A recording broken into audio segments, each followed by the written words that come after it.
First time நம்ம புளியம்பட்டியில் இருக்கிற ஓதிமலை போகிறோங்க. அந்த அன்னைக்கு ஆடி கிருத்திகை சண்டே வேற, கோயிலில் ரொம்ப கூட்டமாக இருந்துச்சு.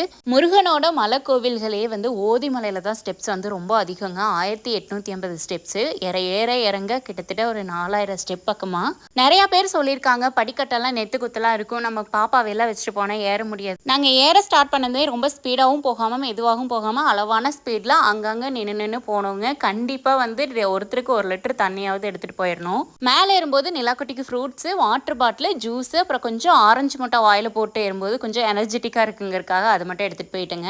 பாதி தூரம் போகிறக்குள்ளேயே எனக்கு ரொம்ப டயர்ட் ஆயிடுச்சுங்க. நான் அங்கங்கே நின்று போயிட்டு இருந்தேன். நிலாக்குட்டி விடுவனான்னு வாங்கம்மா போகலான்னு சொல்லிட்டு அவளே இழுத்துட்டு போயிட்டான். நான் பயந்துட்டு இருந்தேன், எப்படி போவாளோ, மேலே ஏறுவாளோ, நம்ம தான் தூக்கிட்டு போகணும்னு நினச்சிட்டு இருந்தேன். ஆனால் கொஞ்சம் கூட அவள் சிரமப்படுத்தவே இல்லை.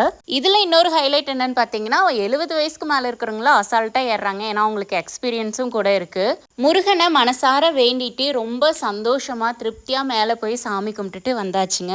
காலையிலேருந்து சாயந்தரம் வரைக்கும் கோயிலே அன்னதானம் போட்டுட்டு இருந்தாங்க. கிருத்திகைனால நாங்கள் போனதுமே வந்து ஃபஸ்ட்டு அன்னதானம் சாப்பிட்டு ஸ்டெப் ஏறி முடிச்சுட்டு கீழே வந்துட்டு திருப்பியும் அன்னதானம் சாப்பிட்டு தான் வீட்டுக்கு வந்தோம்.